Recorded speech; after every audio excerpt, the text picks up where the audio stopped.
I started listening to this book, The Sum of Us, What Racism Cost Everyone and How We Can Prosper Together by Heather McGhee. I was listening to it on audiobook, but it was so good I wanted to bring you some passages, so I went and grabbed the book so that we could read some of these sections together. I think seeing it will solidify some of the craziness. The thing is, throughout our history, the total sum game or the zero sum game has been so prevalent that alabaster folks think that with Black people and brown people getting things, that means that they have less, that Black people and brown people being able to enjoy some of the fruits of taxpayers' money means that they have less. And this pool situation is going to highlight part of that. Separate but equal was struck down, and public places had to accommodate Black people. So I'm going to start there. Beginning in the mid-1950s, northern cities generally stopped building large resort pools and let the other ones already constructed fall into disrepair. Over the next decade, millions of white Americans who once swam in public for free began to pay rather than swim for free with Black people.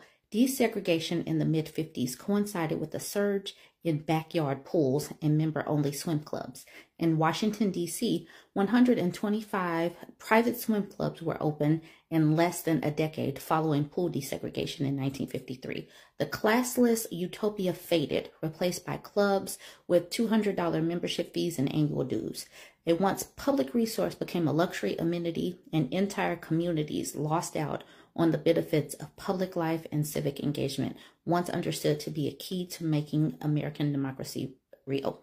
Today, we don't even notice the absence of grand resort pools in our communities where grass grows over former sites. There are no plaques to tell us the story of how racism drained the pools. In Montgomery, Alabama, in Oak Park, the Oak Park pool was the grandest one for miles, the crown jewel of a parks department that included a zoo, a community center, and a dozen other public parks. Of course, the pool was for whites only. The entire public park system was segregated. Dorothy Moore was a white teenage lifeguard when federal court deemed segregated recreation unconstitutional. Suddenly, Black children would be able to wade in the deep end with white children at the Oak Park pool at the rec center. Black elders would get chairs in their card tables.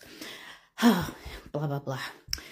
The reaction of the city council was swift. Effective January 1st, 1959, the Parks Department would be no more. They drained the pool and then they cemented over it, all because of desegregation, because Black people shouldn't be allowed to swim with white people. Think about that. Okay, part 2. The council decided to drain the pool rather than share it with their Black neighbors. Of course, the decision meant that white families lost a public resource as well.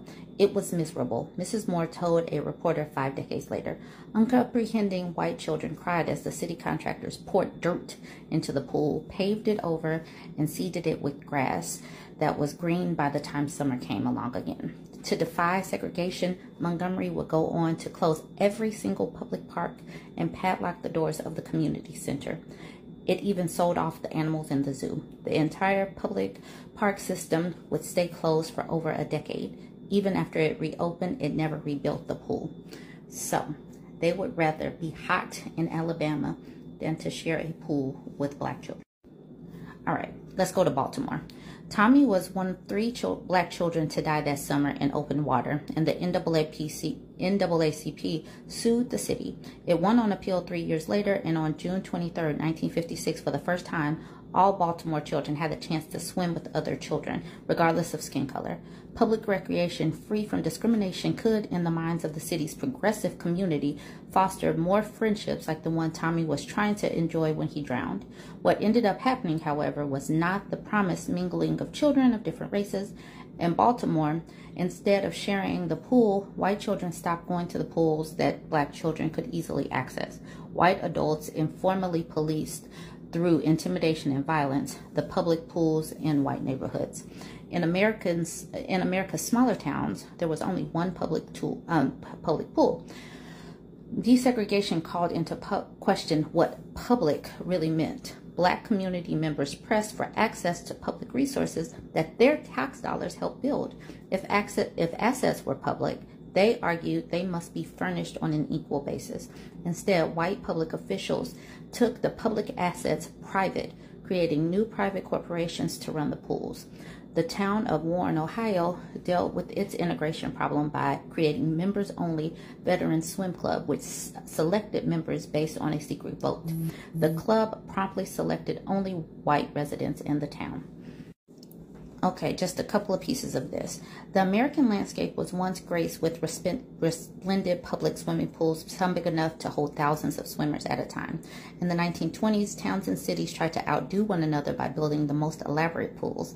In the 1930s, Works Progress Administration put people to work building hundreds more. Scroll down. By the 1950s, the fight to integrate America's prized public swimming pools would demonstrate the limits of commitment to public goods. They didn't want to share with other people, so they no longer wanted public stuff, even for them.